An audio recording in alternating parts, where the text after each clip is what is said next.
One day, as I went outside to hang the laundry, I noticed mackerel clouds in the sky, a sure sign of fall's arrival.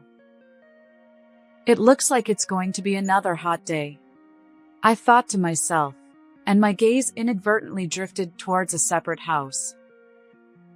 On the same property as our home, there is this separate house where my son Michael, his wife Sophia, and their son Liam, a family of 3, live. It seems that every time Sophia comes to our house, she takes with her household items such as toilet paper, detergent, and shampoo, and even money from my wallet without my knowledge. However, since I had never witnessed such incidents and had no concrete proof, I couldn't say anything. The household expenses were rapidly depleting, so I decided to take up a part-time job. Of course, I tried talking to Michael about Sophia's behavior, but he wouldn't take it seriously. Therefore, we decided to have a discussion when my husband David, who is working away from home, returns once a month. The meeting would include my husband, myself, Michael, and our grandson Liam. It seems Sophia will join us later. I mentioned that money was disappearing from my wallet.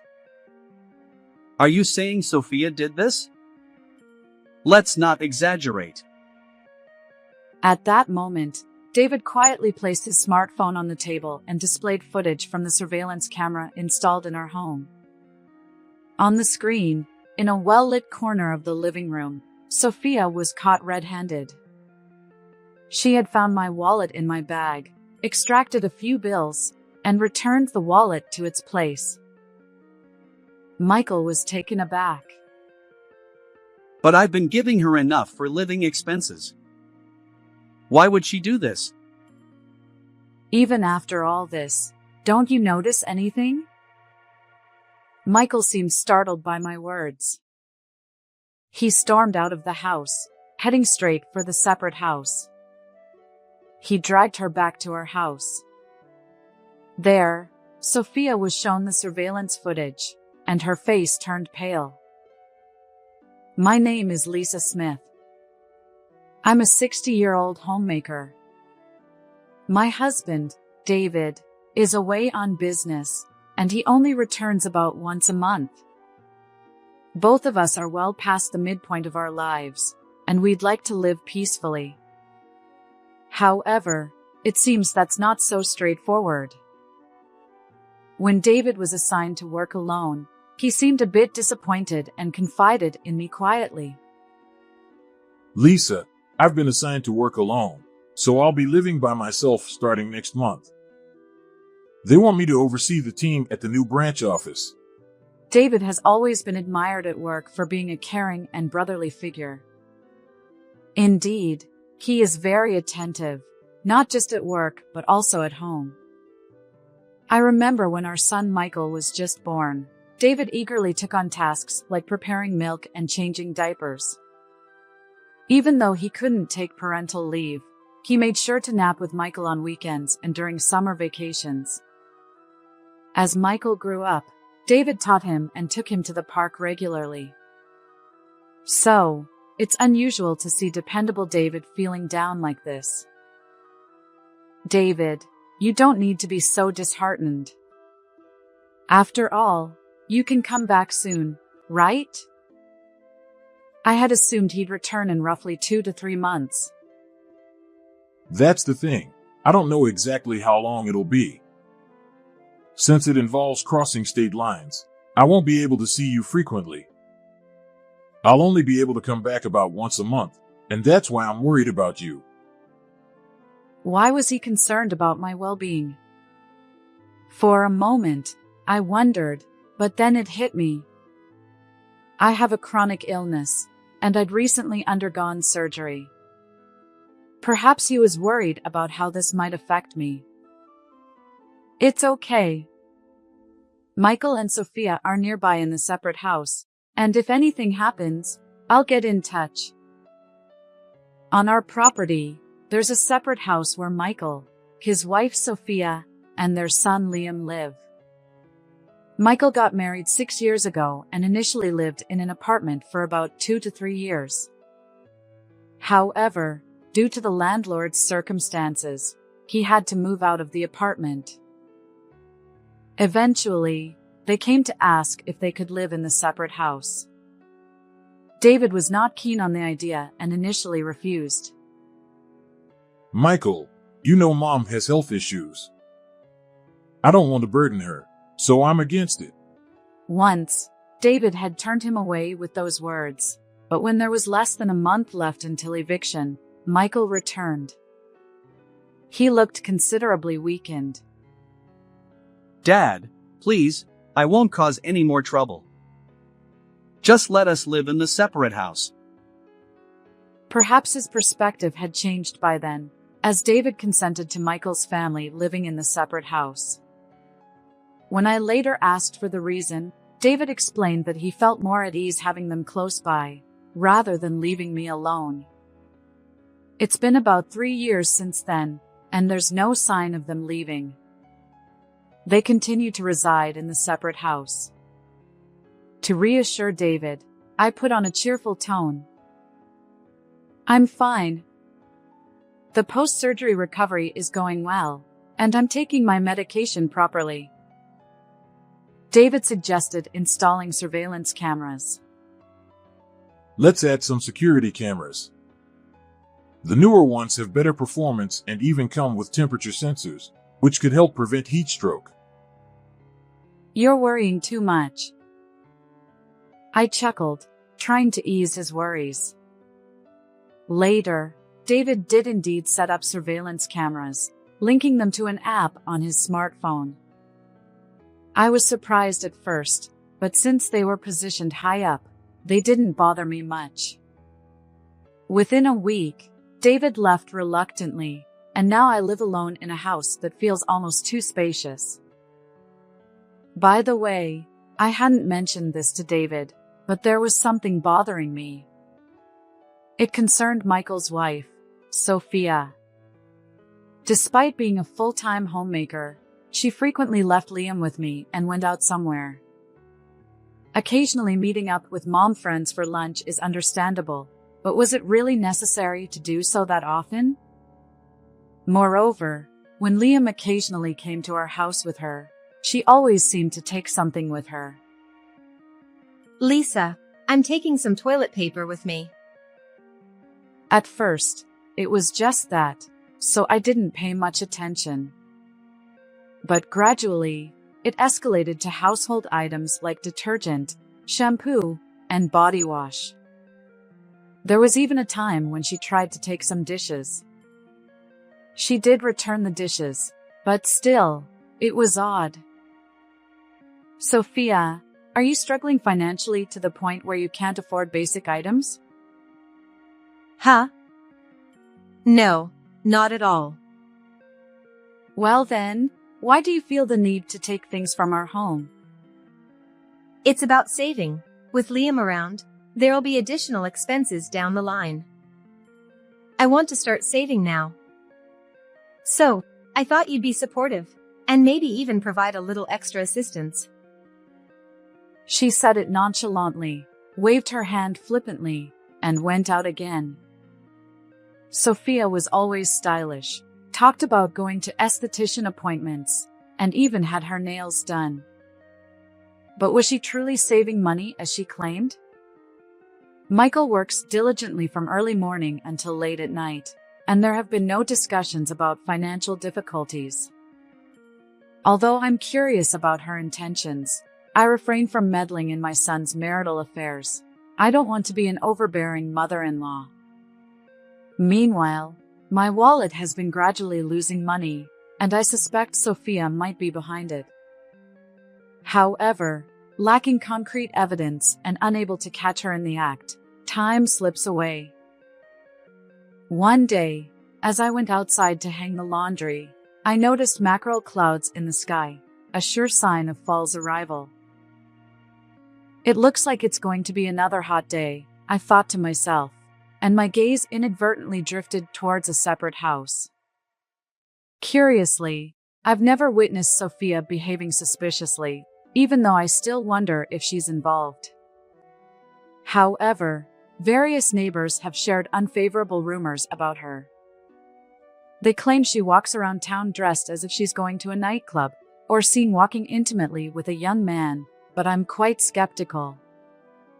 Indeed, she is fashionable, but I've only ever seen her in outfits that one would find in fashion magazines, and she doesn't strike me as someone who would have an affair. Even when she's at the separate house, there are times she's just in her pajamas, so I simply can't imagine Sophia gallivanting about. However, the fact that there are people who have actually witnessed her behavior suggests that there might be an unknown side to Sophia that I'm unaware of. Even as I kept an eye out, money continued to disappear from my wallet. As my living expenses dwindled, I decided to start working part-time until I could gather concrete evidence. I told David it was for a change of pace, but he worried quite a bit. Eventually, he agreed under the condition that I wouldn't overexert myself. Fortunately, I noticed a nearby supermarket hiring cashiers, so I contacted them and went for an interview. Just to be sure, I discussed it with Michael as well. As the day of my first shift approached, I informed Michael, "Michael, listen, I'll be starting a part-time job next week."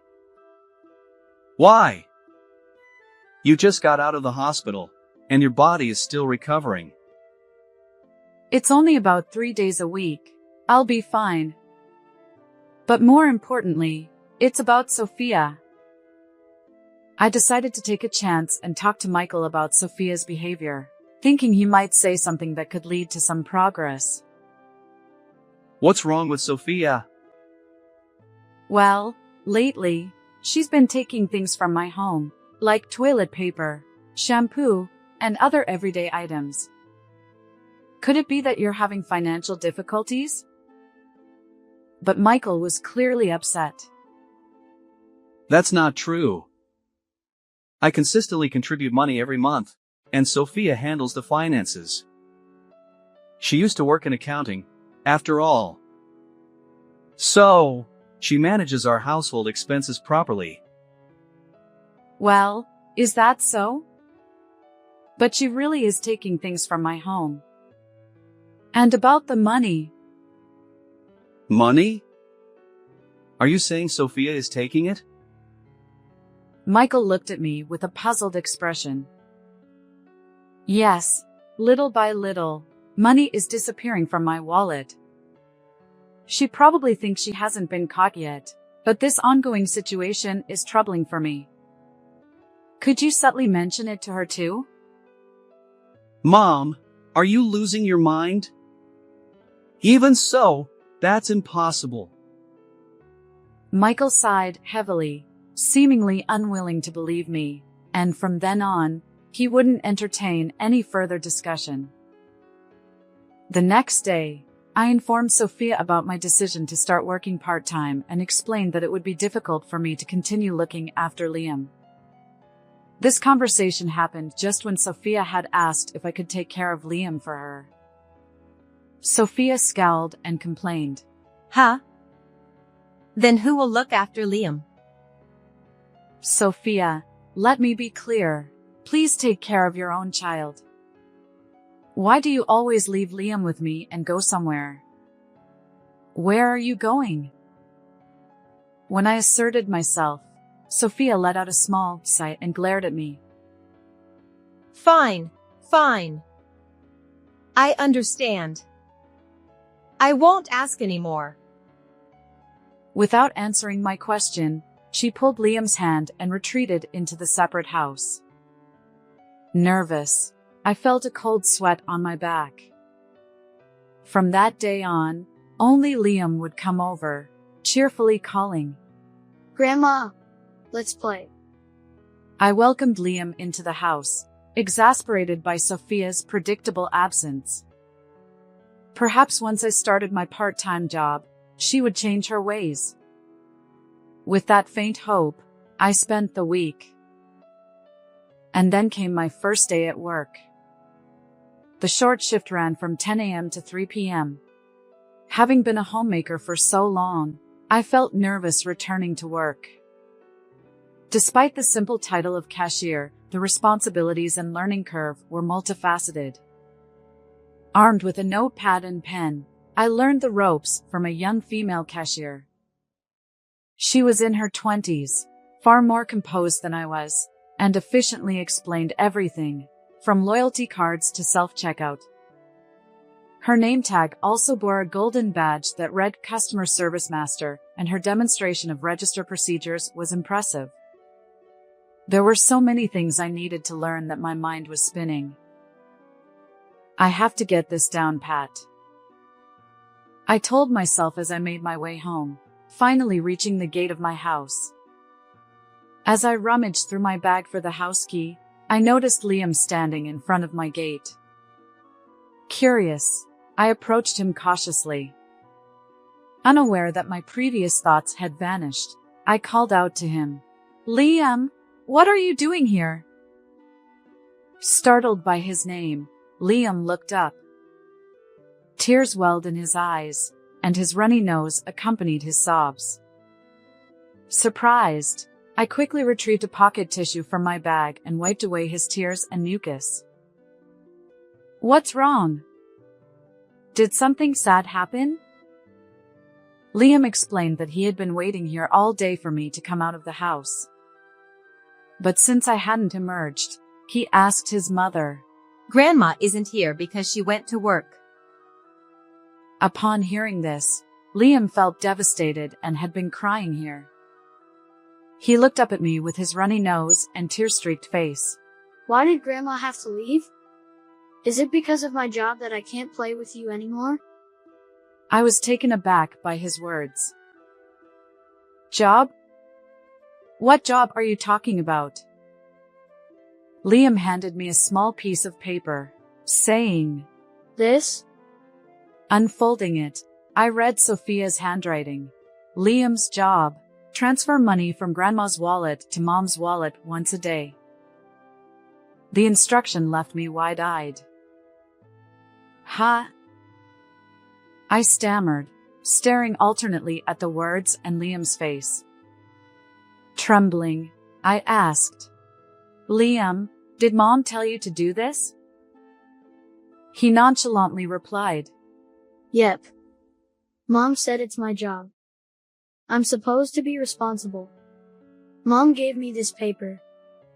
While my face almost twitched with the effort, I managed to invite Liam inside, where he gulped down juice. His innocent enjoyment contrasted sharply with my shock. I couldn't believe that Sophia would involve such a young child in stealing money. Could this really be happening? I had no concrete evidence. When could this have happened? I've been keeping an eye on Liam all along, and it's not easy to lose sight of a 5-year-old. How could he have taken money from my wallet without me noticing? Suddenly, something clicked in my mind. That night, I contacted David and explained the situation. Yeah, I understand. I'm not accusing Liam, but I'll check the surveillance camera footage. David listened attentively without any doubt. 3 days later, he contacted me. Hello, Lisa. I've discovered something serious. What? I was taken aback. It seemed Liam was indeed the culprit, but what shocked me even more was that the surveillance footage captured Sophia instructing Liam on how to take money from my wallet. Indeed, I hadn't told her about the surveillance camera, but even so, to steal someone's money in broad daylight is just outrageous. I am planning to visit you this weekend. This is unacceptable. Let's talk to Michael and Sophia. Yes, that's right, I replied, my heart heavy. But now that I knew the truth, I had to address it properly. Despite spending these days leading up to the weekend in a somber mood, the distraction of my part-time job allowed me to momentarily forget the situation. And so, the weekend arrived. Although the weather forecast had predicted a direct hit from a typhoon, it veered westward, leaving our area with clear skies. However, despite the sunny weather, a storm brewed within our home. David took an earlier train than usual to discuss the matter. His expression showed traces of weariness, yet an unmistakable anger simmered beneath the surface. I sensed that today would be tumultuous. As soon as David returned, he walked toward the separate house and urgently summoned Michael and Sophia. However, only Michael and Liam arrived. Seated across the living room table, David and I faced Michael and Liam. Michael, what's going on with Sophia? Didn't I tell her to come too? Well, she said she'd come later. The heavy atmosphere seemed to trip up Michael's response. As if mocking the tension, the ice cubes in the glass beside him clinked together. I wanted to talk to her too. Actually, I especially wanted to talk to her. But never mind. First, I'll tell you, Sophia has been taking things from this house. Michael looked taken aback. I've heard that from Mom before. But it's not like she takes a lot or does it frequently, right? Besides, Sophia said she received those things from you, Mom. Well, she may say she received them, but I didn't give them to her out of goodwill. She forcibly takes them, saying that she needs to save money for Liam's future expenses and that it would be okay for me to help out. Huh? Is Sophia really doing something like that? And about the money disappearing from my wallet. Wait, are you saying Sophia is acting like a thief? Enough with the jokes. At that moment, David pulled out his smartphone and placed it quietly on the table. This isn't a joke. There's evidence of Sophia instructing Liam to take money, and the surveillance footage shows Liam removing money from Lisa's wallet every day. Michael looked stunned. On the screen, in a bright corner of our living room, Sophia rummaged through my bag, found my wallet, and discreetly removed several bills before returning the wallet to my bag. She then showed the money to Liam, crouching down as if teaching him something. Although the conversation was fragmented, it revolved around, Money is like this. Take this much from Grandma's wallet. Liam nodded resolutely, Got it. and Sophia hugged him tightly. Watching this scene unfold, Michael was left speechless, fixated on David's smartphone screen. David explained, This footage is from the surveillance camera I installed due to concerns about Lisa's illness. I never imagined it would be useful in such a way. Besides, there's more. The footage shows Liam taking money from Lisa's wallet. David manipulated his smartphone, displaying another video. Although I couldn't pinpoint when Liam had been taking money, this footage finally revealed the truth. As I stood up to take my medication, Liam swiftly extracted cash from my wallet. The timing coincided with my regular medication schedule, making it easy for even a young child like Liam. What? I trusted her. It's despicable to involve an innocent child in wrongdoing. She should be ashamed. David, who rarely displayed anger, spoke sternly. Michael flinched, and Liam looked visibly distressed. But I provide enough for living expenses. Why would you do this, Liam? Liam hesitated before answering. Mom's job is giving money to a man, so she said it's not enough. A man? Yeah, Mom always puts on makeup and goes somewhere. But I'm not allowed to go. So I stay with Grandma. Michael scrutinized Liam with suspicion. His expression conveyed confusion, Could Sophia be involved in an affair? The room was charged with tension. Even after all I've said, you still don't get it? Michael, startled by my words, bolted out of the house with a furious look, dashed towards the separate house, and before I knew it, he was dragging Sophia back with him. Hey, that hurts.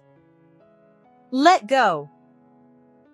Sophia protested, while Liam, bewildered by the situation, looked on, his eyes welling up with tears.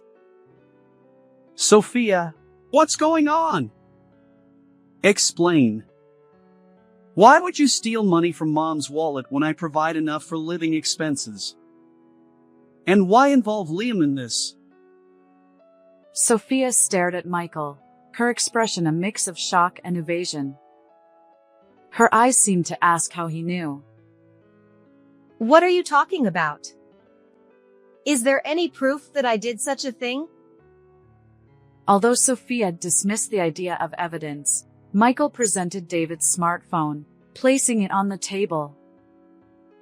This is the evidence. You had Liam do the same, right? The footage shows Liam taking money from Mom's wallet every day. And during the day, where were you, leaving Liam with Mom?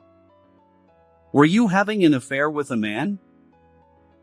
Sophia's face turned pale as she watched the screen. Perhaps realizing the jig was up, she clung to Michael, confessing that it wasn't infidelity but rather her frequent visits to an escort club. I'm sorry.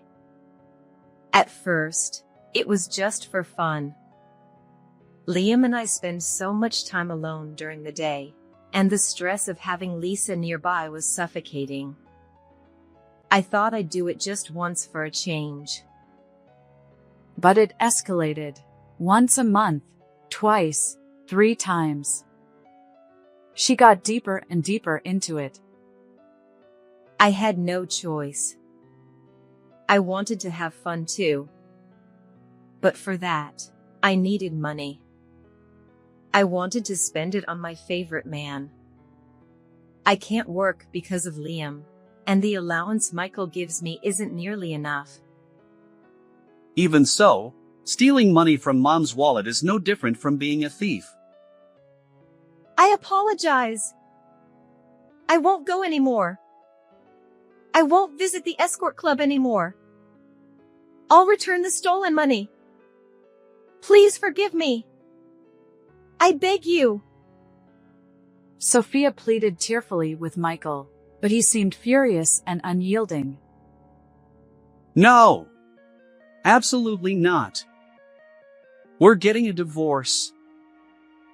But despite her tearful pleas, Michael remained resolute, eventually serving her with divorce papers. I had been keeping notes on the amount of money lost, so I used that information to create an itemized bill, which I handed over. Huh? Is it that much? She seemed surprised, but surely she was aware. Despite her attempts to negotiate and get me to relent, I declared that I wouldn't give up a single cent. Sophia, don't you think it's fortunate that I'm not filing a police report? Even though your family, repeatedly stealing like this would lead to immediate arrest. When I said this firmly, she fell silent, biting her lower lip, and left my presence. Additionally, during the divorce proceedings, Michael demanded alimony from Sophia. A colleague at work recently divorced and recommended a good lawyer. Surprisingly, even in this situation, rumors circulated that Sophia couldn't quit her escort club visits and had accumulated tens of thousands of dollars in debt. I couldn't fathom what drove her to such extremes, but it seemed only a matter of time before things spiraled out of control. As for me, now that I no longer need to work part-time, I quit the supermarket job and spent my days relaxing at home. Although the separate house remained unoccupied, Michael and Liam moved into the second floor of the main house. Michael obtained custody of Liam and became his guardian. My routine remained the same, looking after Liam while Michael worked during the day, but at least I no longer worried about money being taken. Liam will start kindergarten next year. I wonder if Michael has already gone through the procedure? I should ask to be sure, I muttered while flipping pancakes for lunch. Just then, David returned home. Yes, today marked the end of his business assignment, and he was finally back home. It had been weeks since I last saw his face, but he entered the living room with an unusually bright expression, clearly delighted. I'm home. Welcome back. Lunch is ready. Welcome home, Grandpa. And so began our life together, David, Michael, Liam, and me. It felt truly peaceful. Despite the lingering summer heat, fall was approaching. David, ever eager to play with the kids, suggested, How about a maple leaf viewing trip during the upcoming long weekend? I chuckled, considering his age, but I continued making pancakes for him.